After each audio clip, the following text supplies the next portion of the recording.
আল্লাহ তাআলা কিয়ামতের কঠিন ময়দানে যেদিন স্বামী স্ত্রীকে চিনবে না, স্ত্রী স্বামীকে দেখে পালিয়ে যাবে, বন্ধু বন্ধুরে চিনবে না, পীর সাহেব মুরিদরে চিনবে না, মুরিদ পীর সাহেবরে চিনবে না, দলের কর্মী তার নেতারে চিনবে না, নেতা তার কর্মীরে চিনবে না, বন্ধু বন্ধুরে দেখে পালাবে। এই কঠিন মুহূর্তে সূর্যটা মাথার কাছে চলে আসবে, জমিনটা তামার জমিন হবে, আজকের জমিনের মতো নয়। মানুষ ঘর্মাক্ত, ক্লান্ত, শ্রান্ত মাথার মগজগুলো কানের ছিদ্র আর নাকের ছিদ্র দিয়ে বেয়ে বেয়ে পড়বে। বিশ্বনবী ফরমান, কিয়ামতের ওই কঠিন ময়দানে 7 শ্রেণীর ব্যক্তিকে রব্বুল আলামিন তার আরশের নিচে ছায়া দিবেন। তার মধ্যে প্রথম শ্রেণীর ব্যক্তি হলো ইমামুন আদিল, যে ইনসাফের সাথে বিচার করে, যে জাস্টিস সমাজে সার্ভ করে, যে সুশাসন নিশ্চিত করে, ওই ইমামুন আদিল। আদিল শব্দটা বুঝছেন না? ইন্নাল্লাহা ইয়া'মুরু বিল আদল, পাইছেন? আদিল। 7 শ্রেণীর ব্যক্তিকে আল্লাহ তাআলা সুশীতল আরশের নিচে ছায়া দিবেন, যেদিন তার দেয়া ছায়া ছাড়া কোনো ছায়া থাকবে না। এর প্রথম হচ্ছে ইমামুন আদিল, ন্যায়পরায়ণ শাসক। চিল্লায় বলেন সুবহানাল্লাহ। আবার বিশ্বনবী বললেন, ইন্নাল মুকসিতিনা ইনদাল্লাহি আলা মানাবিরা মিন নূর আন ইয়ামিনির রহমান। কিয়ামতের দিন যারা ন্যায় পরায়ণ হিসেবে আল্লাহর সামনে দাঁড়াবে, কিয়ামতের দিন রব্বুল আলামিন তার আরশের ডান দিকে ওই ন্যায় পরায়ণ লোকদের জন্য আরশের ডান দিকে একটা নূরের মিম্বারে তাদেরকে বসার সুযোগ করে দিবে। আল্লাহর আরশের ডান দিকে ন্যায় পরায়ণ লোকদের জন্য আল্লাহ তাআলা নূরের মিম্বার বানাবে। 4টে কেন কথা মনে করেছেন? আল আদাল, জাস্টিস। ইন্নাল্লাহা ইয়া'মুরু বিল আদল। আল্লাহ তাআলা এই আদালতের নির্দেশনা দেন, সুবিচার, সুশাসন। প্রিয় ভাইয়েরা, এটা আমরা বাংলাদেশে চাই কি চাই না? এই যে অরাজকতা, এই যে অন্যায়, এই যে জুলুম, এই যে ইনকনসিস্টেন্সি সমাজের অসঙ্গতির প্রধান কারণ জাস্টিস নাই, সুবিচার নাই, সুশাসন নাই। শেষবারের মতো আওয়াজ করে বলেন তো, আমরা বাংলাদেশে আদল চাই কি চাই না? তাহলে প্রথম নির্দেশনা শেষ। আল্লাহ তাআলা তোমাদেরকে আদলের আদেশ দেন। এরপরে আল্লাহ বললেন, আমি তোমাদেরকে ইহসানের আদেশ দেই। ইন্নাল্লাহা ইয়া'মুরু বিল আদলি ওয়াল ইহসান। আমি তোমাদেরকে যেমনি আদলের নির্দেশনা দেই, তেমনি ভাবে তোমাদেরকে ইহসানের নির্দেশনা দেই। ইহসান, আওয়াজ করে সবাই বলেন তো ইহসান। ইহসান মানে কারো প্রতি সফট হার্টেড হওয়া, মহানুভব হওয়া, অনুগ্রহ পরায়ণ হওয়া, অনুগ্রহশীল হওয়া, একে অপরের প্রতি দয়াদ্র হওয়া। একে অপরের প্রতি দয়াদ্র, অনুগ্রহশীল হওয়া ছাড়া মানবিক সমাজ কশিনকালেও গঠন করা সম্ভব না। প্রিয় ভাইয়েরা, সুন্দর আচরণ দিয়ে, ইহসান দিয়ে যা জয় করা যায়, নরম আচরণ দিয়ে যেটা অর্জন করা যায়, কঠোরতা দিয়ে সেটা পারা যায় না। বিষ্ণু ঈসা ইসলাম ইহসান দিয়ে, কোমল আচরণ দিয়ে, তার অনুগ্রহ দিয়ে তিনি অনেক কাফিরের হৃদয়কে জয় করে ফেলেছেন। সাইয়েদনা সুমামা ইবনে উসাল রাদিয়াল্লাহু তাআলা আনহুর কথা মনে পড়ে যায়। তিনি ছিলেন ইয়ামামার বাদশা। মদিনাতে বিশ্বনবীকে হত্যা করার নিয়তে এসেছিলেন। গোপনে গোপনে বিশ্বনবীকে হত্যা করে আবার ইয়ামামাতে তিনি ফিরে যাবেন। কিন্তু কি অবাক করা কাণ্ড, হত্যা করতে পারে নাই, সাহাবাদের হাতে তিনি ধরা পড়ে গেলেন। সাইয়েদনা সুমামা ইবনে উসাল রাদিয়াল্লাহু তাআলা আনহু হত্যার নিয়তে আসলেন, কিন্তু হত্যা করতে পারলেন না। সাহাবারা ওনাকে ধরে ফেললেন, ধরে মসজিদে নববীর পিলারের মধ্যে বেঁধে রাখলেন। সুমামা ইবনে উসাল, সিরাত থেকে শুনে, সিরাত থেকে শোনাচ্ছি, রাদিয়াল্লাহু তাআলা আনহু ইয়ামামার অধিপতি ছিলেন। বিশ্বনবীকে হত্যার জন্য আসছেন, ধরা পড়ে গেছেন, এখন মসজিদে নববীতে বেঁধে রাখছেন। তার মানে বন্দী। এখন স্ট্যাটাস কি? বন্দী, ক্যাপটিভ। তো বিষ্ণু ঈসা ইসলাম সাহাবাদেরকে বললেন, তার খোঁজ খবর নিও, সুমামা ইবনে উসালের খোঁজ খবর নিও। সাহাবার বলেন, ইয়া রাসূলুল্লাহ, আপনাকে হত্যা করতে এসেছে, তার তো কঠিন ক্যাপিটাল পানিশমেন্ট হওয়া দরকার, কঠিন শাস্তি হওয়া দরকার। বিশ্বনবী বললেন, না, আমি যেটা জানি তোমরা সেটা জানো না, তোমরা সুমামার সাথে ভালো আচরণ করো। বিশ্বনবী সুমামার কাছে গেলেন। প্রথম দিন যে তিনি কালেমার দাওয়াত দিলেন, ইমানের দাওয়াত দিলেন, ইসলামের দাওয়াত দিলেন, রিসালাতের দাওয়াত দিলেন, আখিরাতের দাওয়াত দিলেন। পরের দিন যে বিশ্বনবী সালাতের দাওয়াত দিলেন, যাকাতের দাওয়াত দিলেন, ইসলাম কি, কিভাবে, কেমন করে পালন করতে হয় চমৎকার আর্টিকুলেট করতে শুরু করলেন। তন্ময় হয়ে সুমামা ইবনে উসাল রাদিয়াল্লাহু তাআলা আনহু বিশ্বনবীর কথাগুলো শুনতে আরম্ভ করলো।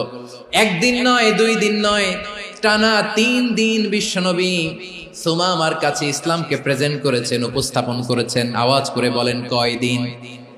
3 দিন। 3 দিন মসজিদে নববীতে বাধা। আর সাহাবীদেরকে বললেন, তার খোঁজ খবর নিও, তোমরা যে রুটি বানাও এর মধ্যে সবচেয়ে ভালো আটার রুটিটা তারে দিও, সবচেয়ে রিফাইন্ড খেজুর, যেটা পিওর খেজুর, এটা তারে দিও। আর বিশ্বনবী নিজের উট থেকে দুধ দহন করে ওনার বাড়ির এক কর্মচারীকে বলেছেন, দুধ দহন করে সুমামার জন্য নিয়ে যেও। সুবহানাল্লাহ পড়বেন না? সবাই তো অবাক, ইয়ামামা থেকে আসছে নবীকে হত্যা করতে, বিশ্বনবী দেখে তারে জামাই আদর করে। একদিন নয়, 2 দিন নয়, টানা 3 দিন বিশ্বনবী এভাবে সুমামার কাছে যেয়ে ইসলামকে প্রেজেন্ট করতে আরম্ভ করলেন, ইসলামকে উপস্থাপন করতে শুরু করলেন। আর তাকে চমৎকার এন্টারটেইনমেন্ট, আপ্যায়ন দিতে আরম্ভ করলেন। টানা 3 দিন যখন ইসলামের দ্য বিউটিজ অফ ইসলাম, ইসলামের সুমহান বাণী, সৌন্দর্য তার কাছে উপস্থাপন শেষ, তাকে আপ্যায়ন শেষ, বিশ্বনবী বললেন সাহাবাদেরকে, যাও এবার সুমামার হাতের পায়ের রশি দুটো খুলে দাও। সাহাবারা তর্ক জুড়ে দিলেন, লা ইয়া রাসূলুল্লাহ, এমনটা করবেন না, তো ভয়ঙ্কর ভয়ঙ্কর খুনি, কি জানি কি হয়ে যায়। বিশ্বনবী বললেন, না, তার হাতে পায়ের রশিগুলো খুলে দাও। সাহাবারা বিশ্বনবীর কথা মতো তার হাতে পায়ের রশিগুলো খুলে দিল। সুমামা মুহূর্তের মধ্যে মসজিদে নববী থেকে বের হয়, ইয়ামামায় ফিরে না যে মসজিদে নববীর পাশে একটা খেজুর বাগান ছিল, সেখানে চলে গেলেন। সেখানে একটা ছোট্ট কুয়া ছিল, কুয়ার পানি দিয়ে তিনি গোসল করলেন। সুবহানাল্লাহ পড়েন। কুয়ার পানি দিয়ে গোসল করে মসজিদে নববীর সামনে এসে বিশ্বনবী এবং সাহাবাদের সামনে দাঁড়িয়ে সাব্বাবা উঁচু করে বললেন, আশহাদু আল্লা ইলাহা ইল্লাল্লাহ ওয়া আশহাদু আন্না মুহাম্মাদান আবদুহু ওয়া রাসূলুহু। আমি সাক্ষ্য দিচ্ছি আল্লাহ ছাড়া কোনো ইলাহ নাই, আর মুহাম্মদ আল্লাহ তাআলার প্রেরিত বান্দা এবং রাসূল। প্রিয় ভাইয়েরা, ইহসান দিয়ে যা জয় করা যায়, কঠোরতা দিয়ে সেটা কঠিনকালেও জয় করা যায় না। আওয়াজ করে বলেন, ঠিক কি না? এবার সুমামা দাঁড়িয়ে বলে, ওগো নবী, আমি তো কালিমা পড়ে মুসলমান হয়ে গেলাম, এবার শোনেন, এই মুহূর্তের আগে আপনার চেহারার চাইতে নিকৃষ্ট কোনো চেহারা আমার কাছে ছিল না, কিন্তু শাহাদা পাঠ করার পরে আপনার চেহারার চাইতে উত্তম শ্রেষ্ঠ কোনো চেহারা আমার কাছে আর নাই। ও নবী, আজকের দিনের আগে ইসলাম ধর্মের চেয়ে নিকৃষ্ট অপছন্দনীয় কোনো ধর্ম আমার কাছে ছিল না, কিন্তু এই মুহূর্ত থেকে ইসলামের চেয়ে সেরা শ্রেষ্ঠ পছন্দনীয় কোনো ধর্ম আমার কাছে নাই। নবী গো, আজকের দিনের আগে মদিনার চাইতে অপছন্দনীয় নিকৃষ্ট কোনো শহর আমার কাছে ছিল না, কিন্তু এই মুহূর্তের পর থেকে মদিনার চাইতে কোনো শ্রেষ্ঠ শহর আমার জানা নাই। সে ছিল গমের বড় ডিলার, গম বেচত। কি বেচত? তার গম কিনে মক্কার লোকেরা রুটি খাইতো। সে ঘোষণা দিল, আজকে থেকে মক্কাবাসীদের জন্য সব গম আমি হারাম করে দিলাম, মক্কাবাসী এখন না খেয়ে মরে। সুবহানাল্লাহ পড়বেন না? মক্কাবাসী বিশ্বনবীর কাছে আসলেন, এসে বললেন, মুহাম্মদ, আমরা তো তোমার ভাই, তোমার চাচা, তোমার ভাতিজা, তোমার আত্মীয়, তুমি সুমামারে বলো সে যেন আবার গমের সাপ্লাই মক্কার জন্য অনুমতি দিয়ে দেয়। বিশ্বনবীর অনুমতি ক্রমে সুমামা আবার মক্কাতে গম পাঠাতে শুরু করলো। পড়েন সুবহানাল্লাহ। ইহসান, ইহসান দিয়ে আপনি যেটা জয় করতে পারবেন, you can win the heart of your enemies. ইহসান দিয়ে আপনি আপনার শত্রুর হৃদয়কে জয় করতে পারবেন। এজন্য আল্লাহ বললেন, ওয়া আনফিকু ফি সাবিলিল্লাহি ওয়া লা তুলকু বিআইদিকুম ইলাত তাহলুকা ওয়া আহসিনু ইন্নাল্লাহা ইউহিব্বুল মুহসিনিন। তোমরা আল্লাহর রাস্তায় দান করবে আর নিজেরা নিজেদেরকে ধ্বংসের হাতে ঠেলে দিও না। তোমরা একে অপরের প্রতি ইহসান করবে, কারণ ইহসানকারীদেরকে আল্লাহ বড় ভালোবাসেন। সুবহানাল্লাহ পড়েন। আবার সূরা রহমানে আল্লাহ বললেন, হাল জাযাউল ইহসানি ইল্লাল ইহসান ফাবিআইয়ি আলা, সবাই পড়েন, ফাবিআইয়ি আলাই রাব্বিকুমা তুকাযযিবান। ইহসানের প্রতিদান হিসেবে ইহসানি হয়। বিশ্বনবী সুমামার প্রতি যেমন ইহসান করেছেন, সুমামাও ঠিক তেমন ইহসান ফিরিয়ে দিয়েছে। ঠিক কিনা বলেন? তাহলে এক নম্বরে হচ্ছে আদ, ন্যায় বিচার। দুই নম্বরে সবাই বলেন ইহসান, সদাচরণ। ইহসান দুই ধরনের প্রিয় ভাইরা, ইহসান ফিল ইবাদা, ইহসান ফিল মুআমালা। ইহসান ফিল ইবাদা হচ্ছে একাগ্র অনুভবে ইবাদতে ডুব দেওয়া, এর নাম ইবাদতের ইহসান। সুবহানাল্লাহ পড়ুন। বিশ্বনবী বলেন ইহসান মানে কি জানো নাকি? হাদিসে জিবরিলে সাইয়েদনা জিবরিল আলাইহিস সালাম বিশ্বনবীকে বললেন আখবিরনি আনিল ইহসান। নবী আমাদেরকে বলেন ইহসান মানে কি? বিশ্বনবী বললেন আনতা আবুদাল্লাহা কাআন্নাকা তারাহু ফাইন লাম তাকুন তারাহু ফাইন্নাহু ইয়ারাক। ইহসান মানে হলো এমন ভাবে তুমি আল্লাহর সামনে নিজেকে উজাড় করে ইবাদত করবে, তুমি ভাববে তুমি আল্লাহকে দেখতে পাচ্ছ। আর এটা যদি ভাবা তোমার জন্য কঠিন হয়ে যায়, অন্তত এতটুকু তুমি ভাববা যে আল্লাহ তোমাকে দেখতে পাচ্ছেন। ঠিক কিনা বলেন? ও আমার বীর চট্টলার ভাইয়েরা, কেউ যেটা দেখে না সেটা দেখে কে? এই বিশ্বাস হৃদয়ের মধ্যে আছে? নামাজে যখন দাঁড়ান এই ফিলিংসটা আনা যাবে? এসা পর্যন্ত যে আমরা হায়াত পাবো কোনো গ্যারান্টি আছে? সবাই আওয়াজ করে বলেন গ্যারান্টি আছে? গ্যারান্টি নাই। এজন্য বিষ্ণু ইসলাম বলেছে এমন ভাবে নামাজে দাঁড়াও, ইবাদত করো, মনে করো হতে পারে এটাই আমার জীবনের শেষ নামাজ। পারফর্ম দ্য সালাহ as if this is your last and final prayer. এমন ভাবে সালাতে দাঁড়াও, ভাবো হতে পারে এটাই তোমার জীবনের শেষ নামাজ। এমন ভাবে নামাজে দাঁড়াও, ভাবো এটাই শেষ নামাজ। তাহলে নামাজে একাগ্রতা বাড়ায় দিবে কে? ফলে ইবাদতের ইহসান আমাদের অর্জিত হবে। আর মুআমালাতে ইহসান হলো, বিশ্বনবী বলেন ইন্নাল্লাহা তাবারাকা ওয়া তাআলা কাতাবাল ইহসানা আলা কুল্লি শাই ফাইযা কাতালতুম ফাআহসিনুল কিতলা ওয়া ইযা যাবাহতুম ফাআহসিনুয যাবহা ওয়ালিয়ুহিদ্দা আহাদুকুম শাফরাতাহু ওয়ালিয়ুরিহ যাবিহাতাহু। ইহসান দুই ধরনের, আওয়াজ করে বলতে হবে কয় ধরনের? একটা হচ্ছে ইহসান ফিল ইবাদা, ইবাদতে ইহসান। ইবাদতে ইহসান কি? একাগ্র অনুভব দিয়ে ইবাদত করা, মন প্রাণ দিয়ে ইবাদত করা। আর মুআমালাতে ইহসান কি? সব কাজে, দৈনন্দিন কাজে, কর্মে, সামাজিক অ্যাক্টিভিটিতে কোমলতা প্রদর্শন করা, অনুগ্রহের সাথে সবকিছু করা। আল্লাহ তাআলা ইন্নাল্লাহা তাবারাকা ওয়া তাআলা কাতাবাল ইহসানা আলা কুল্লি শাই, তিনি সবকিছুর ব্যাপারে ইহসানকে আবশ্যক করেছেন। সবকিছু, মুমিনের সব কাজে ইহসানের পরশ থাকবে। ওয়া ইযা কাতালতুম ফাহসিনুল কিতলা, বিষ্ণুই বলেন তুমি যখন কাউকে হত্যা করো ইহসানের সাথে করো। সুবহানাল্লাহ পড়বেন না? যখন হত্যা করো তখনও ইহসানের সাথে। আচ্ছা হত্যা করবো আবার ইহসান আসবে করতে করে তো মেরেই ফেলবো আমি।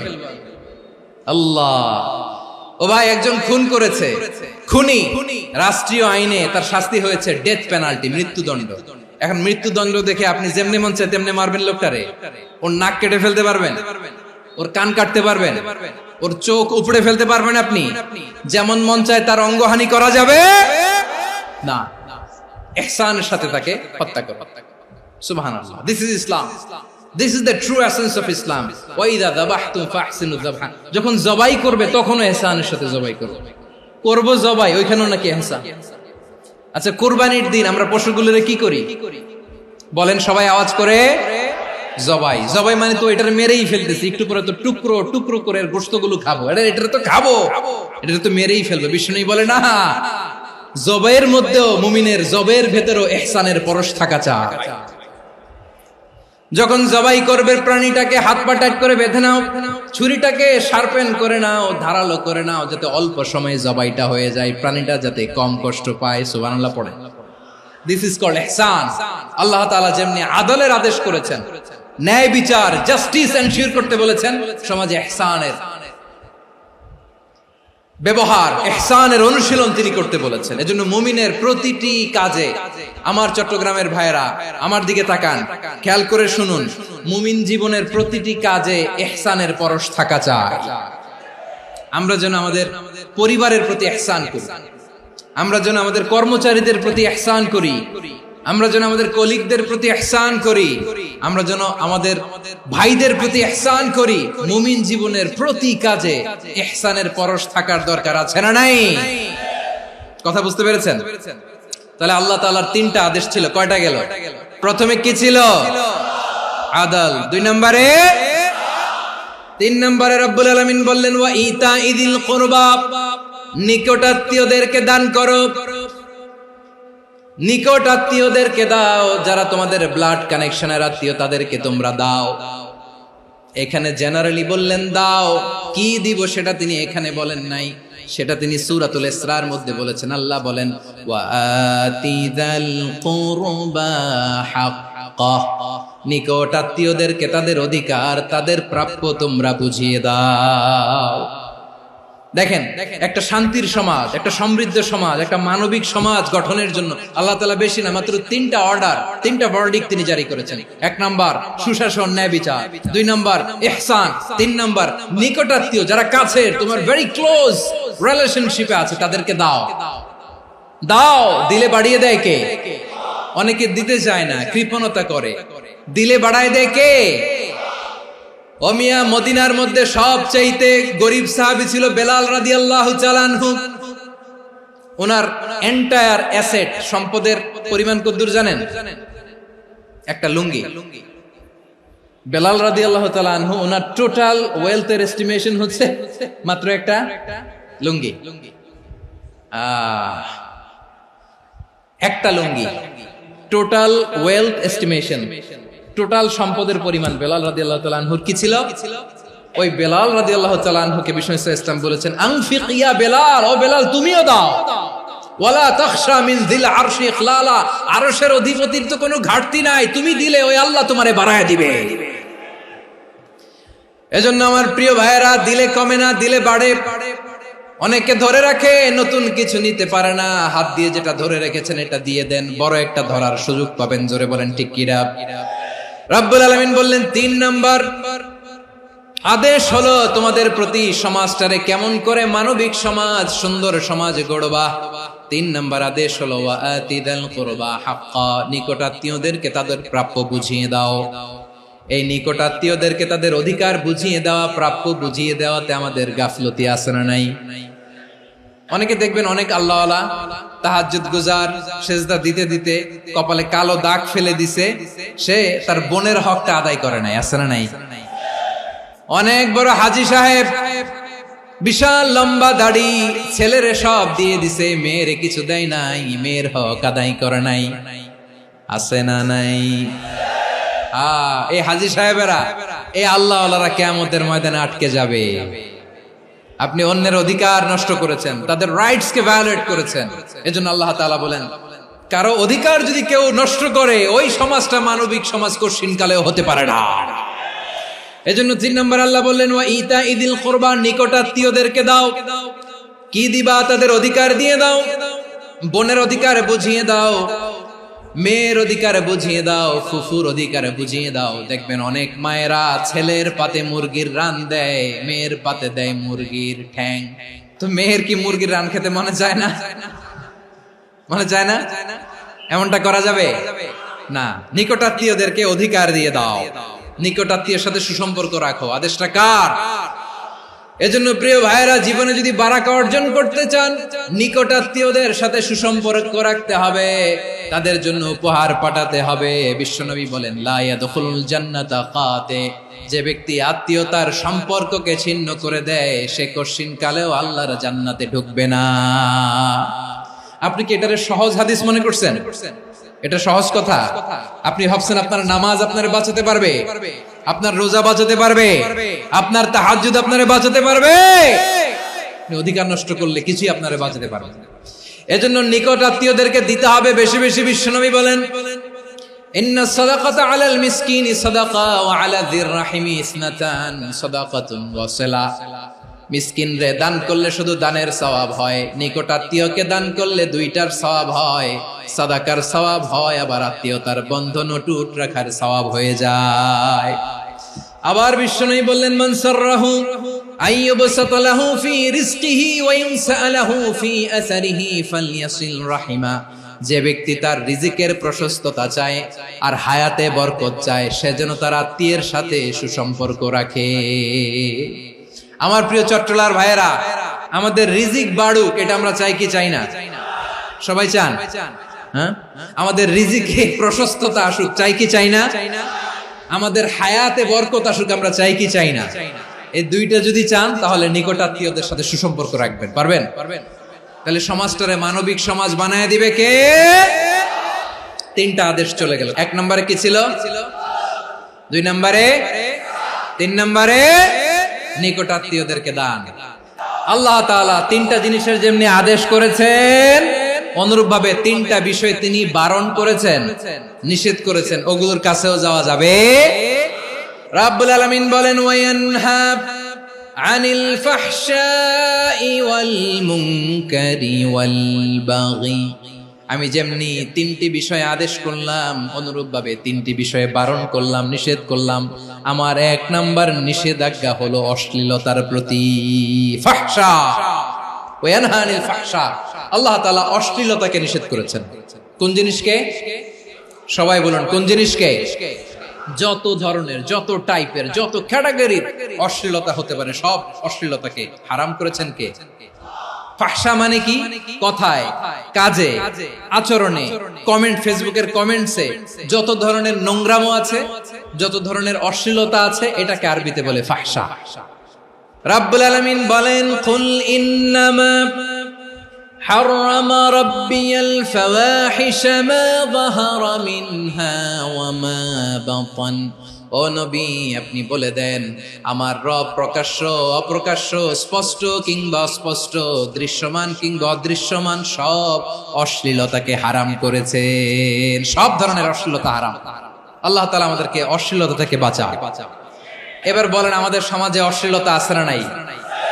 অশ্লীলতা নানা ভাবে, নানা নামে, নানা মোড়কে আমাদের সমাজে আছে না নাই? সংস্কৃতির নামে, ফ্যাশনের নামে, বিনোদনের নামে, উপন্যাসের নামে, কনসার্টের নামে অশ্লীলতা আছে না নাই?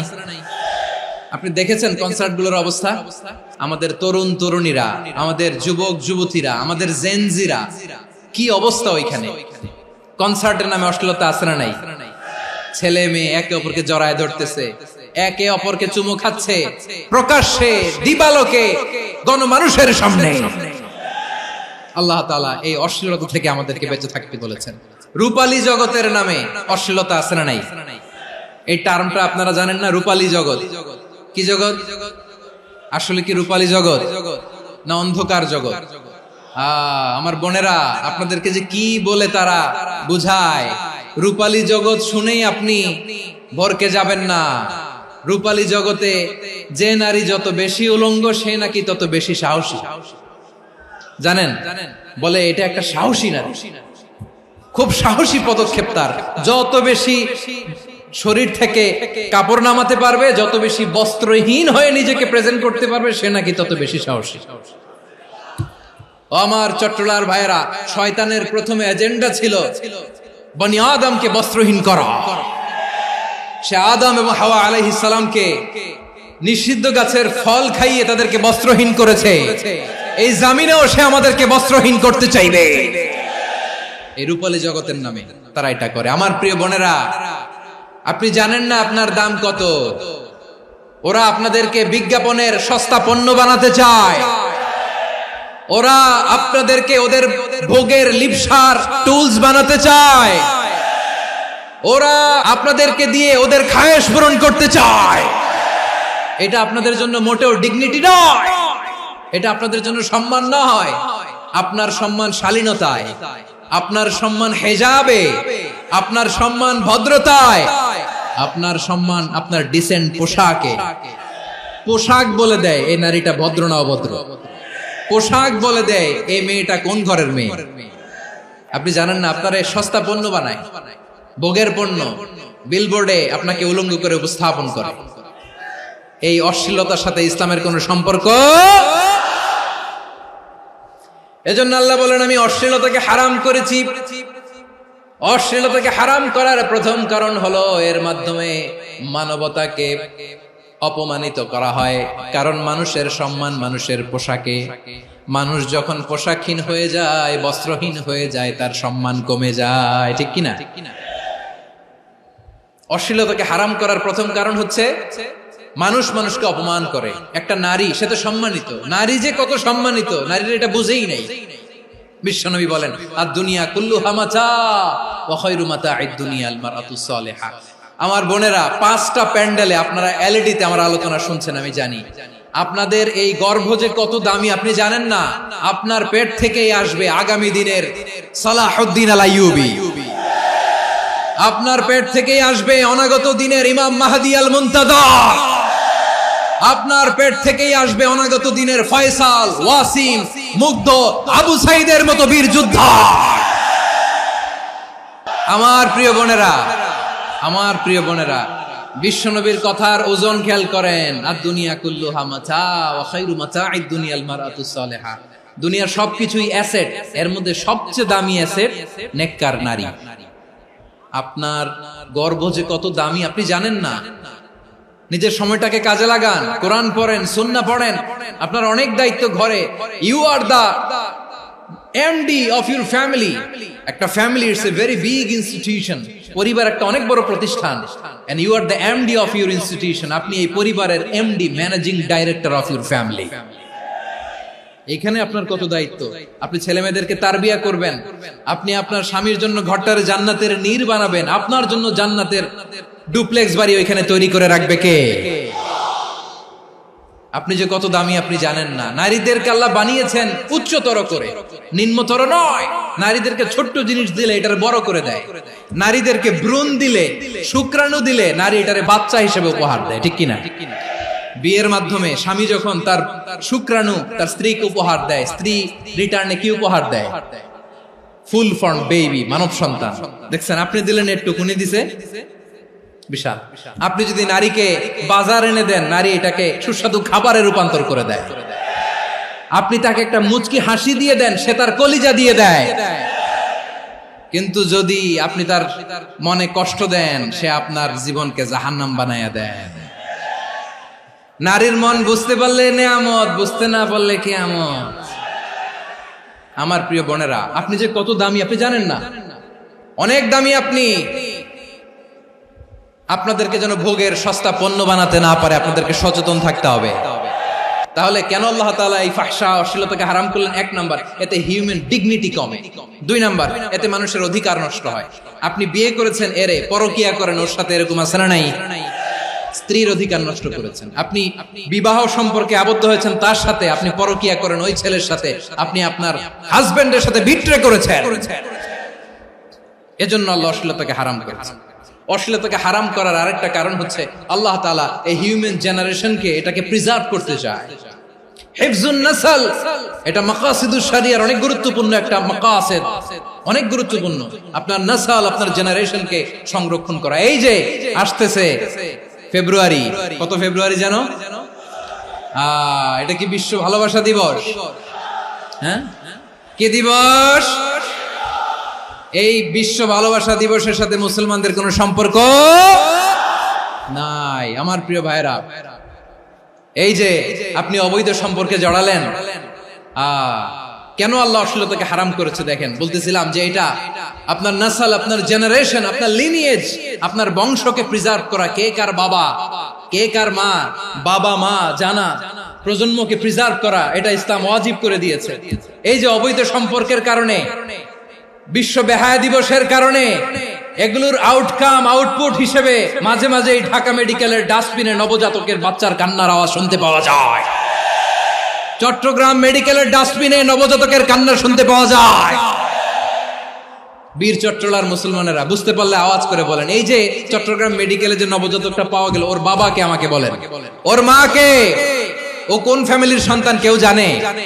আপনি হিউম্যান ডিগনিটিকে অপমান করেছেন না? আপনি তার ভবিষ্যৎকে অন্ধকার করেছেন না? আপনি তার লিনিয়েজকে প্রশ্নবিদ্ধ করে দিয়েছেন না? এই জন্য আল্লাহ তাআলা অশ্লীলতাকে আমাদের জন্য হারাম করে দিয়েছেন। পড়েন সুবহানাল্লাহ। এই জন্য রাব্বুল আলামিন বলেন, কুল ইন্নামা হারাম রাব্বিয়াল ফাওয়াহিশা মা যাহারা মিনহা ওয়া মা বাতান। প্রকাশ্য অপ্রকাশ্য সব অশ্লীলতাকে হারাম ঘোষণা করে দিয়েছে কে? আবার দুনিয়ার বুকে যারা অশ্লীলতার প্রসার করে তাদের জন্য শাস্তি মজুদ রেখেছে কে? রাব্বুল আলামিন বলেন, ইন্নাল্লাযীনা يحبون أن تشيع الفاحشة في الذين آمنوا لهم عذاب أليم في الدنيا والآخرة والله يعلم وأنتم لا تعلمون নিশ্চয়ই যারা বিশ্বাসীদের মাঝে অশ্লীলতার প্রচার প্রসার করতে চায় তাদের জন্য আমি মর্মন্তুদ শাস্তি প্রস্তুত করে রেখেছি, দুনিয়াতেও রেখেছি, আখিরাতেও রেখেছি। ঘোষণাটা কার? যারা এই নাটকের নামে, সিনেমার নামে, রূপালী জগতের নামে, মুভির নামে, ওটিটি প্ল্যাটফর্মের নামে আমার সমাজে অশ্লীলতা ছড়াতে চায় তাদের জন্য কঠিন মর্মন্তুদ শাস্তি মজুদ রেখে দিয়েছে কে? ও আমার বোনেরা, এখনো আপনি জাগবেন না? এখনো আপনার চিন্তার দুয়ারে এখনো নাড়া পড়ে নাই? ওরা আপনাকে উলঙ্গ বানাতে চায়, ওরা আপনাকে আইটেম গার্ল বানাতে চায়। এজন্য ইসলাম অশ্লীলতাকে হারাম করেছে। হারাম। ইসলাম বলেছে যোজন যোজন দূরে থাকো, ওরা বলে না কাছে আসো, কাছে আসার গল্প, ক্লোজ আপ ওয়ান, কাছে আসার গল্প আছে না নাই? তাহলে অশ্লীলতার সাথে আমাদের কোনো সম্পর্ক? সবাই বলতে পারেননি, আওয়াজ করে বলুন, অশ্লীলতার সাথে আমাদের কোনো সম্পর্ক? আমরা এই সমস্ত ক্লোজ আপ ওয়ান, কাছে আসার গল্পের প্রোগ্রামে যাব? আমরা কোন ধরনের অশ্লীল কন্টেন্ট সোশ্যাল মিডিয়ায়, টিভিতে দেখব? কি যুগ যে আমরা কাটাচ্ছি আপনি কল্পনা করতে পারবেন না। পর্ন ইন্ডাস্ট্রি, নারী পুরুষের বস্ত্রহীন যুগল দৃশ্য, এটাকে দিয়ে ওরা কোটি ডলারের ইন্ডাস্ট্রি বানিয়েছে। পুরো মানব ইতিহাসে এরকম জঘন্য সময় মানব ইতিহাস পার করে নাই। পর্ন এটা ইন্ডাস্ট্রি হয়ে গেছে। আমাদের এই যুবকগুলো, জেনজি গুলো, ওদের চরিত্র বাঁচাবে কি করে? কেমন করে হেফাজত করবে ওদের এই মূল্যবান চরিত্র? আমার প্রিয় ভাইরা, এই অশ্লীলতার দ্য লেটেস্ট ভার্সন হচ্ছে LGBTQ, শরীফ থেকে শরীফা। শুনছেন আপনারা? দেখতে পুরুষ, আসলেই পুরুষ, সুস্থ একজন পুরুষ, 4 সন্তানের বাবা, বলে আমি মনে মনে নারী। দেখতে নারী, সুস্থ নারী, আসলেই সে দিব্যি একজন নারী, বলে আমি মনে মনে পুরুষ। সবচেয়ে ভয়ঙ্কর অশ্লীলতার সবচাইতে লেটেস্ট ভার্সন হচ্ছে এই ট্রান্সজেন্ডারিজম।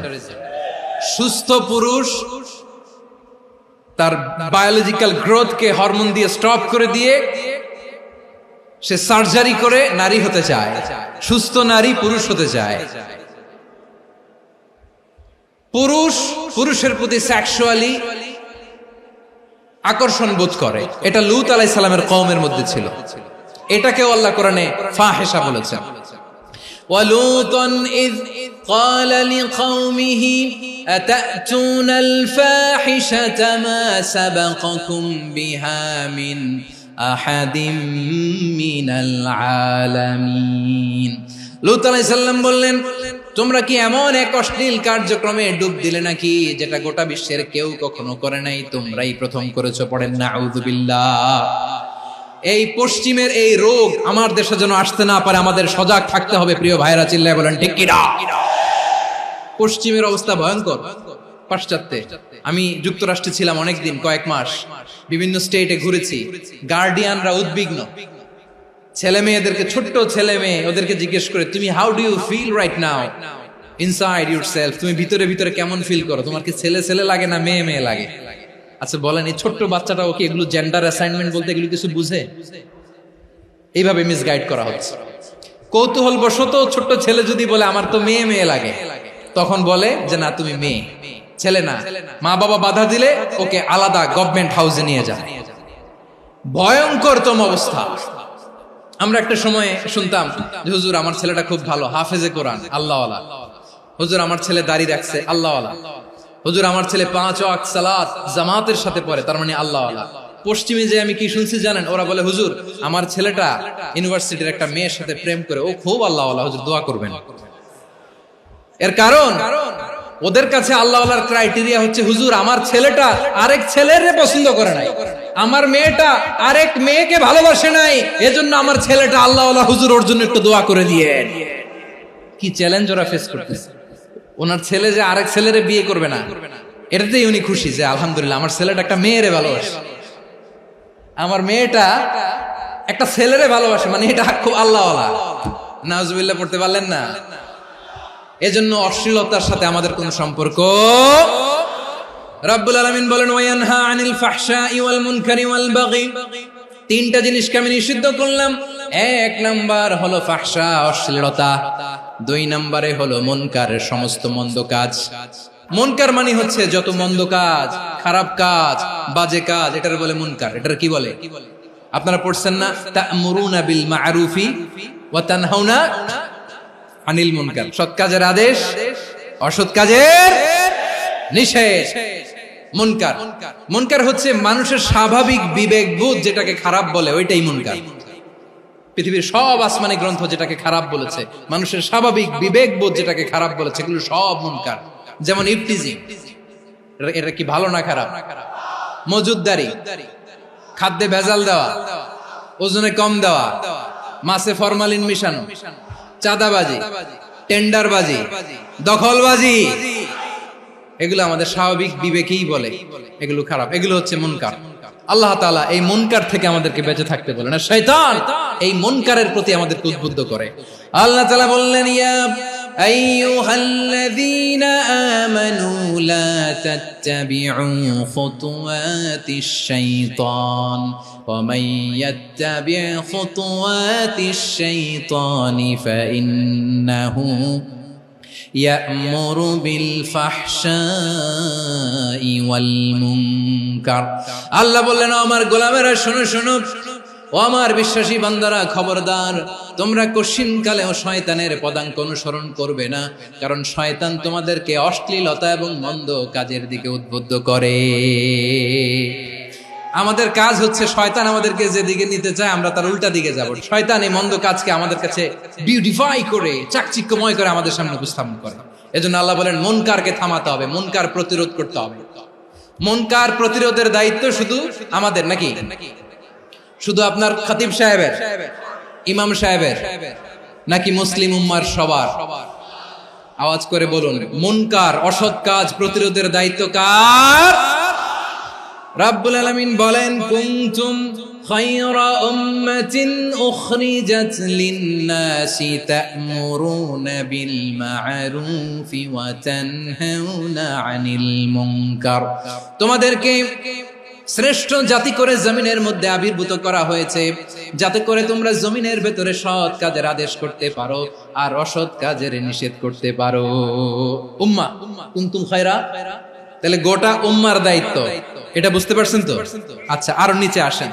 এরপরে আল্লাহ বললেন, শুধু উম্মাহ না, এই জমিনের রাজত্ব আমি যাদের হাতে দেই, এই জমিনের মালিক আমি যাদেরকে বানিয়ে দেই, যাদেরকে আমি সরকারের দায়িত্ব দেই, তাদেরকেও মুনকার প্রতিরোধের দায়িত্ব দিয়েছে কে? আল্লাহ বলেন, যারা ক্ষমতার মসনদে বসেছে তাদেরকে 4 দফা কর্মসূচি আমি আল্লাহ দিলাম। আওয়াজ করে বলেন, কয় দফা? আল্লাহ বলেন, আল্লাযীনা ইম্মাক্কান্নাহুম ফিল আরদি আকামুস সালাতা ওয়া আতাউয যাকাতা ওয়া আমারু বিল মা'রুফি ওয়া নাহাউ আনিল মুনকার ওয়ালিল্লাহি আকিবাতুল উমুর। যারা এই জমিনের উত্তরাধিকার হয়েছে তারা 4 দফা কর্মসূচি নিয়ে সামনে আগাবা। সালাত কায়েম করবা, যাকাত আদায় করবা, সৎ কাজের আদেশ দিবা, অসৎ কাজ থেকে মুনকার প্রতিরোধ করবা। আদেশটা কার?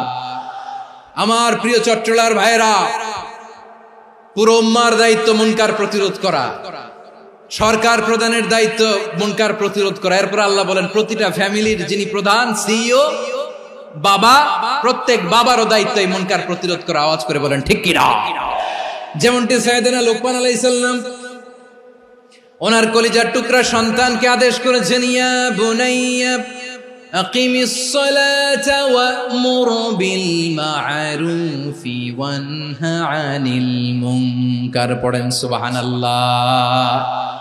বাবা ছেলেকে সবক দিচ্ছে, লোকমান আলাইহিস সালাম ছেলেকে বলতেছে, ওরে আমার কলিজার টুকরা সন্তান, ওরে আমার বাছা, নামাজ কায়েম করবা, সৎ কাজের আদেশ দিবা, আর মুনকার প্রতিরোধ করবা, অসৎ কাজ সমাজ থেকে খারাপ কাজকে ঝেঁটে বিদায় করে দিবা। তাহলে দেখেন আমি স্টেপ বাই স্টেপ নামলাম। পুরা উম্মার দায়িত্ব, জমিনের উত্তরাধিকারী আল্লাহ যাদেরকে বানিয়েছেন সরকার, তাদের দায়িত্ব, প্রতিটি ফ্যামিলির প্রধানের দায়িত্ব, এরপরে বিশ্বনবী বলেন সচেতন প্রতিটি মুসলিমের দায়িত্ব সমাজ থেকে মুনকারকে উৎখাত করা। বিশ্বনবী বলেছেন মান রাআ মিনকুম মুনকারান ফালিয়ুগাইয়িরহু বিয়াদিহি ফাইন লাম ইয়াসতাতি ফাবিলিসানিহি ওয়া ইন লাম ইয়াসতাতি ফাবিকলবিহি ওয়া যালিকা আযআফুল ঈমান। সমাজে যে মুনকার দেখবে, খারাপ কাজ দেখবে, সে যেন হাত দিয়ে সেটাকে থামায়। আমার প্রিয় ভাইরা, না থামালে আমরাই ডুববো শেষমেশ। আমাদের বাঁচার জন্য হইলেও থামাইতে হবে। রব্বুল আলামিন বলেন ওয়াত্তাকু ফিতনাতাল লা তুসিবান্নাল্লাযীনা যালামু মিনকুম খাসসা। ও আমার গোলামেরা, ওই আযাবকে ভয় করো যে আযাব যখন আমি জমিনের বুকে পাঠাই শুধু জালেমদেরকেই মারি না, আলেমদেরকেও মারি। আযাব যখন আসে তখন শুধু জালিমই মরে না, আলেমও মরে। জানেন মুসা আলাইহিস সালামের পায়ে একবার লাল পিঁপড়া, তো উনি রেগে মেগে পাশি দেখে লাল পিঁপড়ার বাসা, পা দিয়ে ডলে মুছে সবগুলো পিঁপড়া মেরে ফেলছে। এই ঘটনাটা আল্লাহ ঘটিয়েছেন। এজন্য মুসা আলাইহিস সালাম ছিলেন কালিমুল্লাহ, সরাসরি আল্লাহর সাথে কথা বলতেন। তিনি আল্লাহকে জিজ্ঞেস করেছিলেন, আল্লাহ তুমি যখন কোন জনপদে আযাব পাঠাও, শাস্তি দাও, ওখানকার শুধু জালেমরাই তো মরে না, ভালো মানুষগুলাও মরে, তো আযাব দিবা মুশরিকদের উপর দিবা, অবাধ্যদের উপর দিবা, ভালো মানুষগুলোরে মারো কেন? আল্লাহ বললেন, মুসা তোমার যে কামড় দিছিল পায়ের মধ্যে পিঁপড়া, কয়টা পিঁপড়া? একটা পিঁপড়া, তো সবগুলারে মারলা কেন? রেগে মেগে পুরো পিঁপড়ার বাসা ভেঙে মেসাকার করলা কেন? আমি যখন অ্যাকশনে যাই, আমি যখন শাস্তি দেই, তখন এত বাস বিচার করা হয় না, বাস বিচার করা যায় না। যখন অ্যাকশনে যাওয়া হয় ওইটা ডাইরেক্ট অ্যাকশন হয়ে যায়। চিল্লায় বলো ঠিক কি না?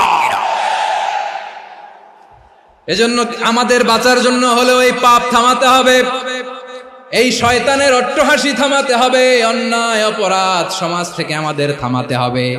কারণ আযাব আসলে ওরাও মরবে, আমরাও মরব। একটা জাহাজ 2 তলা, আপনি আছেন 2য় তলায়। নিচের তলার কিছু লোক জাহাজের তলা ছিদ্র করতে আরম্ভ করছে। কি ছিদ্র করতেছে? আচ্ছা, জাহাজের তলা ছিদ্র করলে তলা দিয়ে কি ঢুকে? এখন আপনি যদি বলেন আমার কি, আমি তো 2 তলায়, আমি তো ভালো আছি, ওরা ছিদ্র করে ওরা মরবে। আসলে কি শুধু ওরা মরবে? তলা দিয়ে যখন পানি ঢুকবে, জাহাজ ঢুকলে আপনিও মরবেন। এজন্য নিজে মরার আগে ওই পাগলগুলোর নিচতলায় যে থামাতে হবে। চিল্লায় বলেন ঠিক কি না? এজন্য আল্লাহ বললেন মুনকার প্রতিরোধের দায়িত্ব সমাজের টপ টু বটম সবার। এজন্য মুনকার প্রতিরোধ করার দরকার আছে না নাই? সমাজে এই যে ইফটিজিং হয়, আপনার বোনের বয়সী একটা মেয়েকে কিছু বকাটে টিটকারি করে, এই বলে সেই বলে, নোংরা কথা বলে, রাস্তায় দেখেও আপনি পাশ দিয়ে না দেখার মতো চলে যান কেন? আপনি দাঁড়ান না কেন? আপনি দাঁড়ালেই তো থেমে যাবে, কারণ সত্যের যে শক্তি তার সামনে মিথ্যা মুখ থুবড়ে পড়ে। আপনার সামনে ও কিছুই না, নাথিং। আপনি দাঁড়ান, ওকে প্রশ্ন করেন যে আমার বোনকে তুমি ডিস্টার্ব করো কেন? আপনাকে দেখে আরো 5 জন দাঁড়াবে, 5 জনকে দেখে আরো 10 জন দাঁড়াবে। আমাদের নীরবতা আর আমাদের নিশ্চুপ থাকাই জালিমদেরকে আরো শক্তিশালী জালিম বানিয়েছে। এজন্য মুনকার প্রতিরোধের দায়িত্ব আমাদের সবার। টেন্ডারবাজি, চাঁদাবাজি, দুর্নীতি, অপরাধ, দখলদারিত্ব, মজুদদারি, এগুলো সবকিছু একসাথে প্রতিরোধ করতে হবে। ঠিক কিনা বলেন? একটা মানবিক সমাজ যদি চাই, প্রতিরোধ করতে হবে। প্রিয় ভাইয়েরা, আল্লাহর শপথ নিয়ে বলি, এই নাসিহাত গুলো সবার জন্য, সব দলের জন্য, সব মতের মানুষের জন্য। আমরা কোনো দলের প্রতি মানুষকে ডাকি না, আমরা ডাকি ইসলামের দিকে। সব দলের, সব মতের, সব মানুষদেরকে আমরা আহ্বান জানাই, আসুন আমরা একটা সুন্দর সমাজ বিনির্মাণ করি। এই যে নতুন বাংলাদেশের এক সুযোগ এসেছে, আর জীবনে হয়তো আসবে না, সামনের 100 বছর এই সময় আসবে না। আসুন দেশটাকে আমরা সাজাই, আসুন আমরা দুর্নীতি বন্ধ করি, আসুন আমরা চাঁদাবাজি বন্ধ করি, আসুন আমরা দখলদারিত্ব বন্ধ করি, আসুন আমরা এক দল আরেক দলকে নিশ্চিহ্ন করার যে রাজনীতি, এটা বন্ধ করি। সব দলের প্রতি আমার আহ্বান, আমরা চাঁদাবাজ মুক্ত বাংলাদেশ চাই, জুলুম মুক্ত বাংলাদেশ চাই, ফ্যাসিজম মুক্ত বাংলাদেশ চাই, গুণ খুন খারাপি মুক্ত বাংলাদেশ চাই, আমরা নতুন ভোরের বাংলাদেশ চাই। ওই বাংলাদেশ পাওয়ার জন্য মুনকার প্রতিরোধে, অন্যায় প্রতিরোধে যদি বাঘের বাচ্চার মতো, আবু সাইদের মতো দুই হাত উঁচু করে বুককে টান টান করে প্রসারিত করে দাঁড়াতে হয়, রাজি আছো মুসলমান? রাব্বুল আলামিন বলেন ওয়ায়ানহা আনিল ফাহশাই ওয়াল মুনকারি ওয়াল বাগি ইয়াইদুকুম লাআল্লাকুম তাযাক্কারুন। আল্লাহ বললেন আমি অশ্লীলতাকে নিষেধ করি, আমি সব ধরনের মন্দ কাজকে নিষিদ্ধ করি, সব শেষে আমি সীমা লঙ্ঘনকে তোমাদের জন্য নিষিদ্ধ করি। নিষিদ্ধ করেছেন কয়টা জিনিস? 1 নম্বরে অশ্লীলতা, 2 নম্বরে মুনকার তথা সব মন্দ কাজ, 3 নম্বরে আল বাগি সীমা লঙ্ঘন, ক্রসিং দ্য লিমিট। সীমা লঙ্ঘন করা ভালো না। We all should know our limits. চিল্লায় বলেন ঠিক কিনা? একই আয়াতে আল্লাহ বললেন কুল ইন্নামা হারামা রাব্বিয়াল ফাওয়াহিশা মা যাহারা মিনহা ওয়া মা বাতানা ওয়াল ইসমা ওয়াল বাগিয়া বিগাইরিল হক। অন্যায় ভাবে যে অবাধ্য হয়, যে সীমা লঙ্ঘন করে, তাদেরকেও আমি এটা হারাম করে দিলাম। সীমা লঙ্ঘন করা হারাম। আল্লাহ বারবার বারবার আমাদেরকে ওয়ার্নিং দেয়। যখন আমরা থামি না তখন আল্লাহ ধরে, আর যখন ধরে তখন ছাড়ে না। ধরে ধরে ধরে না, ধরলে আল্লাহ। ফেরাউনকে কিন্তু হুট করে ধরে নাই, আপনারা জানেন 9 বার ওয়ার্নিং দিয়েছে। ফেরাউনকে আল্লাহ তাআলা ওয়ার্নিং দিয়েছিল কয়বার? রাব্বুল আলামিন বলেন ওয়ালাকাদ আতাইনা মূসা 9 আয়াতিন বাইয়িনাত। 9টা মুআজিজা দেখিয়েছি। 1 2 3 বারবার এইভাবে রিমাইন্ডার, ওইভাবে রিমাইন্ডার, এইভাবে নসিহত, ওইভাবে দাওয়া। ফাকুলা লাহু কাওলান লাইয়িনা, নরম করে বলো, সফট করে বলো, যত ওয়ে হতে পারে দাওয়া মেথডোলজি। মুসা আলাইহিস সালামের সব অ্যাপ্লাই শেষ। 10ম বারে যে আল্লাহ ধরছে, 10ম বারে যে ধরেছে। এজন্য আল্লাহ বলেন আমি সীমা লঙ্ঘনকে পছন্দ করি না। কোরআনের অন্য আয়াতে বাগীকে বলা হয়েছে আল ইতিদা। সীমা লঙ্ঘন যারা করে তাদেরকে আল্লাহ বলেছেন মুতাদিন। ওয়াকাতিলু ফি সাবিলিল্লাহিল্লাযীনা ইউকাতিলুনাকুম ওয়া লা তা'তাদু ইন্নাল্লাহা লা ইউহিব্বুল মুতাদিন। আমি সীমা লঙ্ঘনকারীদেরকে কোশ্চিনকালেও পছন্দ করি না। আমরা যেন সীমা লঙ্ঘন না করি, রাজি আছেন তো? যে কোনো ক্ষেত্রে ইবাদতে যেন সীমা লঙ্ঘন না করি। অনেকে আমরা ইবাদতে সীমা লঙ্ঘন করে ফেলি। বিশ্বনবী সাল্লাল্লাহু আলাইহি ওয়াসাল্লাম যেটা শিখিয়েছেন এর বাইরে যে অতিরিক্ত বুজুর্গ হতে চায়, এরকম আছে না নাই? কোন ক্ষেত্রেই সীমা লঙ্ঘন করা যাবে, এমনকি যুদ্ধ ক্ষেত্রেও না। বিশ্বনবী সাল্লাল্লাহু আলাইহি ওয়াসাল্লাম বলেন খবরদার যুদ্ধ ক্ষেত্রেও সীমা লঙ্ঘন করো না। কি সুন্দর ইসলাম আমরা পেয়েছি। বিশ্বনবী বলেন খবরদার যুদ্ধের ময়দানে কোনো নারীর গায়ে হাত তোলো না, কোনো শিশুর গায়ে হাত তোলো না, কোনো গবাদি পশু হত্যা করো না, কোনো শস্য ক্ষেত্র ধ্বংস করো না, ইবাদতরত অন্য ধর্মের কোনো সন্ন্যাসীর গায়ে হাত তোলো না। বলেন সুবহানাল্লাহ। তাহলে আমরা সীমা লঙ্ঘন করতে পারবো? প্রিয় ভাইরা, একটা সুখী, সমৃদ্ধ, শান্তির সমাজ, মানবিক সমাজ যদি আমরা গঠন করতে চাই, আমাদের আল্লাহর দেয়া কয়টা আদেশ মানতে হবে বলেন দেখি? আর বেঁচে থাকতে হবে কয়টা জিনিস থেকে? আল্লাহর আদেশ কি? 1 নাম্বার আদাল, ন্যায়পরায়ণতা। আমরা সুবিচার, সুশাসন, ন্যায় বিচার চাই কি চাই না? 2 নম্বরে কি ছিল? মাশাআল্লাহ, আমরা যেন সবার প্রতি দয়া পরবশ হই, ইহসান করি। 3 নম্বরে কি ছিল? নিকটাত্মীয়দের দান করা, তাদের অধিকার প্রাপ্য বুঝিয়ে দেওয়া। পাশাপাশি 3টা জিনিস থেকে আল্লাহ বারণ করেছেন, নিষেধ করেছেন। তার প্রথমটা ফাহশা, অশ্লীলতা। অশ্লীলতার সাথে আমাদের কোনো সম্পর্ক। 2 নম্বর নিষেধাজ্ঞা কি ছিল?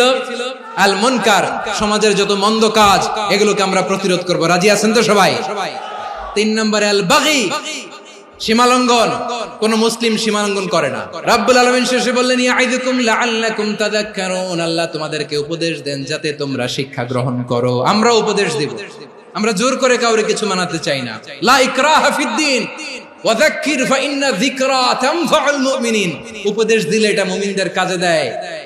লাস্তা আলাইহিম বিমুসাইতির ইন্নামা আনতা মুযাক্কির। নবী হে, আপনি রিমাইন্ডার দাতা, আপনি উপদেশ দিবেন। আমরাও বিশ্বনবীর এই হাদিসগুলো থেকে, কোরআনের আয়াত থেকে রিমাইন্ডার, এই কথামালা, বাণী বাহক হিসেবে এই বাণীগুলো আপনাদের সাথে কাছে পৌঁছে দিলাম। আমরা আল্লাহ তাআলার কাছে প্রার্থনা করি, আল্লাহ আমরা যেন আদল দিয়ে আমাদের সমাজকে গঠন করতে পারি। আল্লাহ আমরা যেন ইহসান করতে পারি। আমরা যেন নিকটাত্মীয়দের দান করতে পারি। আল্লাহ যত ধরনের অশ্লীলতা, অনাচার, মন্দ কাজ, সীমালঙ্ঘন, অবাধ্যতা থেকে যেন আমরা বেঁচে থাকতে পারি। আল্লাহ তাআলা আমাদের সবাইকে কথাগুলো বুঝার ও আমল করার তৌফিক দান করুক। হাযা মা ইনদি ওয়াল ইলমু ইনদাল্লাহ আলাইহি তাওয়াক্কালতু ওয়া ইলাইহি উনীব। সুবহানাকাল্লাহুম্মা বিহামদিকা আশহাদু আল্লা ইলাহা ইল্লা আনতা আস্তাগফিরুকা ওয়া আতুবু ইলাইক।